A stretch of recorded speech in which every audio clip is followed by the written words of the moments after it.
गुरु प्यारी साध संगत जी, नमस्कार जी। आप सब कैसे हो? आशा करती हूँ बाबा जी के श्री चरणों में अरदास करती हूँ कि मालिक की कृपा से आप सब बहुत खुश होंगे, मौज बहार में होंगे और अवश्य ही भजन सिमरन में होंगे। साध संगत जी, मैं हाजिर हूँ आज आप सभी से एक बहुत ही खूबसूरत साखी साझा करने के लिए।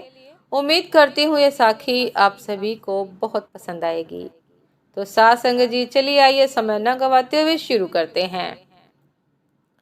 साध संगत जी, गज और असुर के संयोग से एक असुर का जन्म हुआ। उसका मुख गज जैसा होने के कारण उसे गजासुर कहा जाने लगा।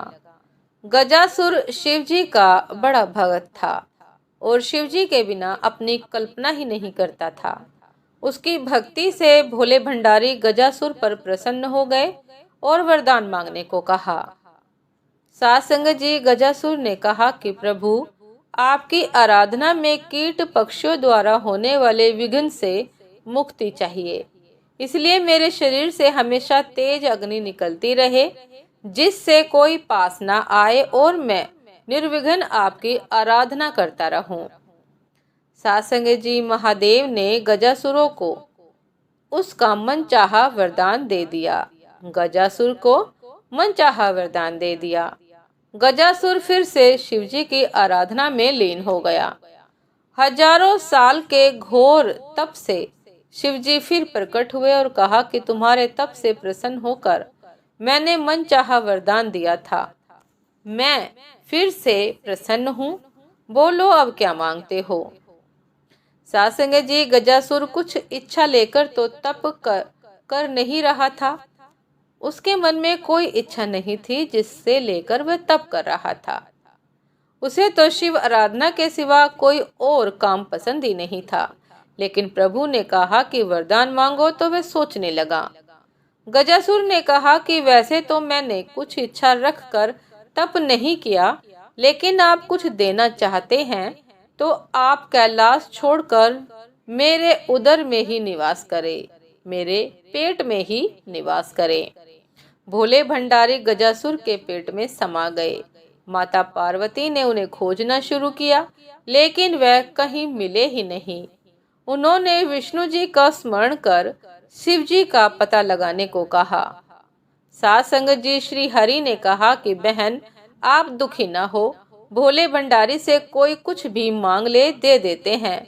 वरदान स्वरूप वह गजासुर के उदर में वास कर रहे हैं।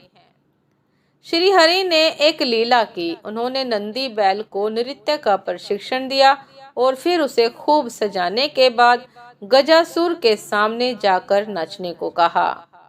श्री हरि स्वयं एक ग्वाले के रूप में आए और बांसुरी बजाने लगे। बांसुरी की धुन पर नंदी ने ऐसा सुंदर नृत्य किया कि गजासुर बहुत प्रसन्न हो गया।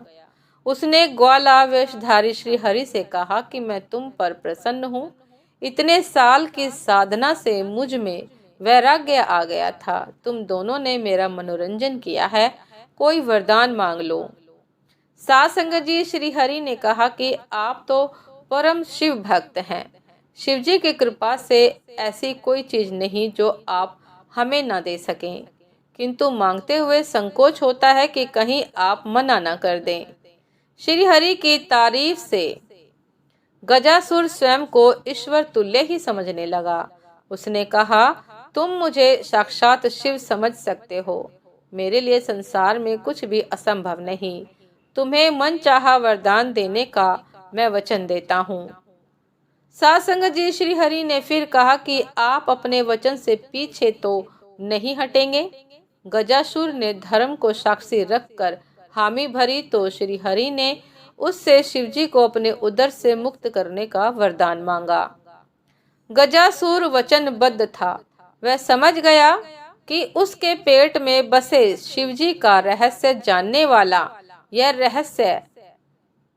यह कोई साधारण ग्वाला नहीं है।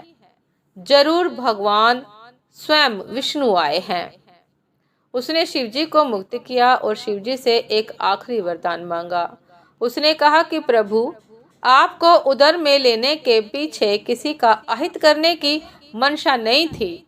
मैं तो बस इतना चाहता था कि आपके पास मुझे भी स्मरण किया जाए।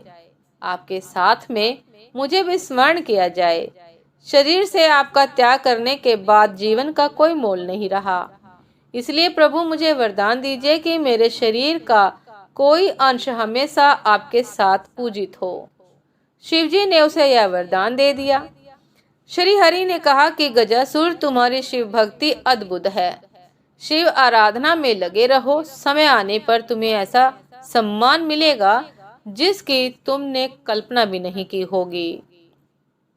साध संगत जी, अब गणेश जी का शीश धड़ से अलग हुआ तो गजासुर के शीश को ही श्री हरि काट कर लाए और गणपति के धड़ से जोड़कर जीवित किया था। इस तरह वह शिवजी के प्रिय पुत्र के रूप में प्रथम आराध्य हो गया।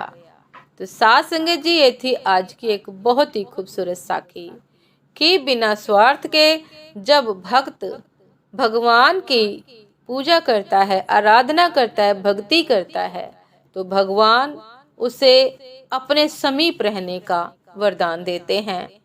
भगवान उसे ऐसा वरदान देते हैं कि यह संसार उसे पूजने लगता है, याद करता है।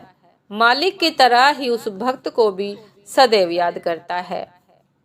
उम्मीद करती हूँ साध संगत जी की साखी आप सभी को बहुत पसंद आई होगी। यदि पसंद आई हो साध संगत जी तो लाइक, कमेंट, शेयर करना ना भूलिएगा। चैनल पर जो भी नए हैं कृपा करके सब्सक्राइब कर लीजिएगा ताकि चैनल पर मिलने वाली सभी शब्द साखियों की अपडेट आप सभी को समय पर मिलती रहे। साध संगत जी, आप हमें इंस्टाग्राम पर भी फॉलो कर सकते हैं। इंस्टाग्राम का लिंक डिस्क्रिप्शन बॉक्स में दिया गया है। साध संगत जी, दासी को अभी इजाजत दीजिए। आपसे फिर मिलते हैं एक नए शब्द साखी के साथ, एक नए विचार के साथ। तब तक के लिए नमस्कार जी। सदा खुश रहिए, मुस्कुराते रहिए, भजन सिमरन अवश्य करते रहिए, निस्वार्थ मालिक की भक्ति करते रहिए। नमस्कार जी। मालिक सदैव आपके अंग संग सहाय हो। नमस्कार जी।